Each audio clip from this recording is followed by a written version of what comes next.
नमस्कार दोस्तों, स्वागत है आपका टेक्निकल क्लास में। दोस्तों, जैसे कि आप सभी को मालूम है, इस वीडियो में हम आपको स्पेस, डिफेंस और इंटरनेशनल खबरों से अवगत कराते हैं। दोस्तों, आप में से बहुत लोगों ने कहा था कि YouTube पर आपकी वीडियोस की नोटिफिकेशन नहीं मिल रही है। अगर ऐसी समस्या आपको भी हो रही है तो आप जरूर दोस्तों डायरेक्टली आप चैनल पर आकर विजिट कर सकते हैं। तो चलिए शुरू करते हैं अभी तक के डिफेंस अपडेट्स को। दोस्तों, अगर सबसे पहले डिफेंस अपडेट की बात करते हैं तो भारत और चीन तनाव को लेकर आ रही है। अब लगातार ड्रैगन के हौसले दोस्तों पस्त होते दिख रहे हैं और अब वो तरह तरह के, आप ये समझ सकते हैं कि प्लान कर रहा है और कई तरीके के ह्यूमर्स को क्रिएट करने की कोशिश कर रहा है। हालांकि चीन के अंदर जो एक्सपर्ट्स हैं उन्होंने चेतावनी दी है कि भारत ने अपनी सेनाएं दुगनी कर दी हैं, इसलिए ड्रैगन को किसी भी वक्त भारत की तरफ से अचानक होने वाले हमले के लिए अलर्ट रहना चाहिए। चीन के रिटायर्ड लेफ्टिनेंट जनरल वांग हुनुआंग ने ये बात चाइना मॉर्निंग पोस्ट में कही है। उन्होंने लिखा है कि भारत को LAC पर सिर्फ 50,000 सैनिकों की जरूरत होती है, लेकिन इस बार सर्दी आने पर सैनिक कम करने की जगह उसने 1 लाख और सैनिक लद्दाख भेज दिए हैं। भारत ने LAC के पास सैनिकों को 2 से 3 गुना बढ़ा दिया है। इनमें से ज्यादातर सैनिक चीन से 50 किलोमीटर दूरी पर खड़े हैं और कुछ घंटों में चीन के अंदर आ सकते हैं।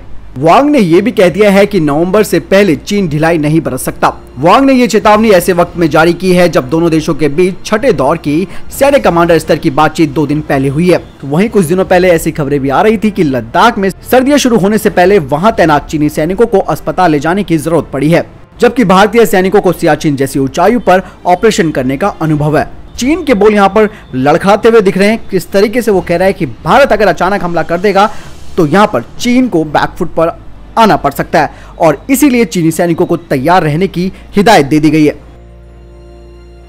अगली खबर की बात करते हैं तो वो चीन की दादागिरी को खत्म करने को लेकर आ रही है। दरअसल आप सबको मालूम है कि क्वाड, जिसमें कि अमेरिका, जापान, भारत और ऑस्ट्रेलिया है, ये क्वाड समूह चीन की बढ़ती हुई दादागिरी को खत्म करने के लिए तैयार हो चुका है। दक्षिण एशिया से लेकर प्रशांत महासागर तक अपनी आक्रामक गतिविधियों के चलते परेशानी का सबब बन चुके चीन से निपटने में क्वाड यानी कि क्वाड्रिलेटरल सिक्योरिटी डायलॉग देश लगे हुए हैं। चारों देश भारत, अमेरिका, ऑस्ट्रेलिया और जापान के सीनियर अधिकारियों ने एक बैठक की और इंडो पैसिफिक क्षेत्र को फ्री और ओपन बनाने के लिए कदम उठाने पर चर्चा की।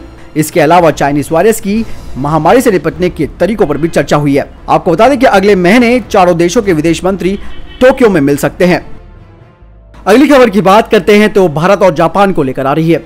चीन से जारी तनाव के बीच भारत और जापान के बीच आज से उत्तरी अरब सागर में 3 दिवसीय समुद्री अभ्यास GMX-20 शुरू होने जा रहा है। भारतीय नौसेना के प्रवक्ता ने कहा कि भारत ने ऑस्ट्रेलिया के साथ हिंद महासागर में भी नौसैनिक अभ्यास किया था। भारत जापान समुद्री साझा अभ्यास हर 2 साल में आयोजित किया जा सकता है और ये इसका चौथा एडिशन है। पिछली बार ये नौसेना अभ्यास अक्टूबर 2018 में विशाखापत्तनम के तट पर आयोजित किया गया था। नेवी के अधिकारियों ने कहा है कि भारत जापान के बीच नौसेना सहयोग लगातार बढ़ रहा है। भारत और जापान समुद्री अभ्यास GMX-20 में दोनों देश अपने कौशल का प्रदर्शन करेंगे। इस दौरान हथियारों से lace firing, cross deck helicopter संचालन और कॉम्प्लेक्स सरफेस पनडुब्बी रोधी और हवाई युद्ध अभ्यास किए जाएंगे। इससे पहले भारत और ऑस्ट्रेलिया ने 23 से 24 सितंबर में पूर्वी हिंद महासागर क्षेत्र यानी कि IOR में एक अभ्यास किया था। अगली खबर की बात करते हैं तो वो आ रही है कंबोडिया को लेकर। भारत सरकार ने रक्षा सहयोग को मजबूत करने के लिए कंबोडियाई सेना के अधिकारियों के साथ एक वेबिनार आयोजन किया।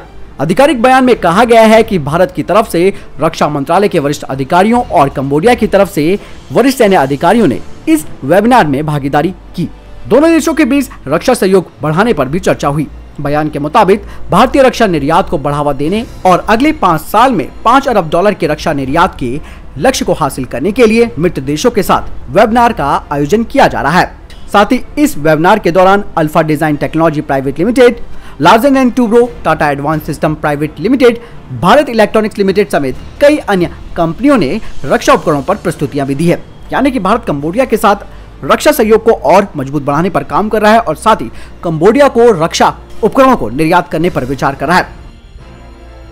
भारतीय वायुसेना को लेकर आ रही है। लद्दाख में चीन और भारत के आमने सामने होने के साथ ही भारत सरकार भारतीय वायुसेना के लिए नए उपकरणों की व्यवस्था कर रही है।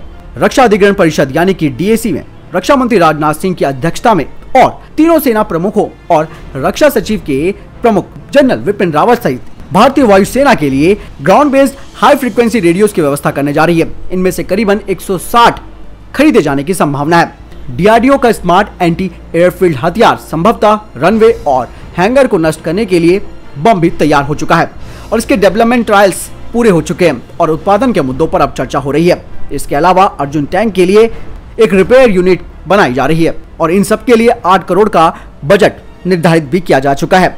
इसके अलावा पिनाका मल्टी रॉकेट लॉन्चर के लिए गोला बारूद का निर्माण एजेंडे में है। निजी क्षेत्र को पिनाका गोला बारूद बनाने के लिए आमंत्रित किया जाएगा, जबकि ऑर्डिनेंस फैक्ट्री बोर्ड भी कुछ बना सकता है। साथ ही डीआरडीओ शेल्स को डेवलप कर रहा है जो कि बेटर प्रोपेलेंट के साथ होंगे। अगली खबर की बात करते हैं तो वो पिनाका रॉकेट सिस्टम को लेकर आ रही है। भारत ने पिनाका रॉकेट्स, लॉन्चर्स और जरूरी उपकरणों के बड़े पैमाने पर उत्पादन करना शुरू कर दिया है। डीआरडीओ ने इस बारे में सारी जानकारी directorate general of quality insurance को सौंप दी है। देश के सारे डिफेंस उपकरणों की क्वालिटी और स्टैंडर्ड मेंटेन रहे, ये तय करना डीजीक्यूए का काम है। पिनाका असल में एक free flight artillery rocket system है जिसकी रेंज करीबन 37.5 किलोमीटर है। पिनाका रॉकेट को मल्टी बैरल रॉकेट लॉन्चर से छोड़ा जाता है। लॉन्चर सिर्फ 42 सेकंड में 12 रॉकेट दाग सकता है। भारत ने इस सिस्टम को खास तौर पर पाकिस्तान से लगी सीमाओं पर तैनात करने के मकसद से बनाया है। पिनाका लंबी दूरी का आर्टिलरी सिस्टम है। इसे नजदीक से युद्ध होने से पहले दुश्मन को टारगेट करने के लिए यूज किया जाता है।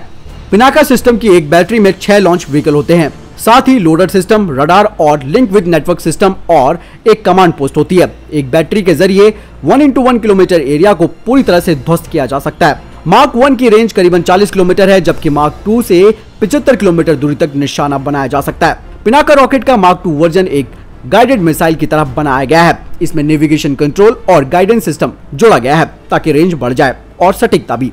मिसाइल का नेविगेशन सिस्टम सीधे Indian regional navigation satellite system से जोड़ा गया है। नए अपग्रेड्स के साथ मार्क 2 नेटवर्क केंद्रित युद्ध में अहम भूमिका निभा सकता है। अगली खबर की बात करते हैं तो वो तेजस को लेकर आ रही है। HAL के एक अधिकारी ने पुष्टि की है कि दूसरी Tejas final operation clearance block SP-22 की पहली उड़ान इस महीने की 24 सितंबर को उड़ान गतिविधियों को फिर से शुरू करने के बाद सफलतापूर्वक संपन्न हो गई थी। SP-22 को लगभग 43 मिनट तक HAL के चीफ टेस्ट फ्लाइंग के मुथाना ने संचालित किया। भारतीय वायुसेना की ऑपरेशनल आवश्यकताओं को पूरा करने के लिए सॉफ्टवेयर के साथ अपडेशन भी किए गए हैं। साथ ही आपको बता दें कि SP-23 ने कम और उच्च गति टैक्सी परीक्षण पूरा कर लिया है और इस महीने के अंत तक अपनी पहली उड़ान के लिए तैयार हो जाएगा। 2021 तक SP-24, SP-25, SP-26 की पहली उड़ानों को पूरा करने के लिए HAL की योजना है। इंडियन एयरफोर्स के 16 FOC जेट्स को 16 लड़ाकू विमानों और 4 ट्विन इंजन ट्रेनर्स के साथ जोड़ देगी। इंडियन एयरफोर्स के पास पहले से ही तमिलनाडु के सलूर एयरफोर्स स्टेशन पर अपने 45 स्क्वाड्रन यानी कि फ्लाइंग डैगर्स में 16 तेजस हैं। पहला ट्रेनर विमान 2021 के अंत से पहले आना शुरू हो जाएगा।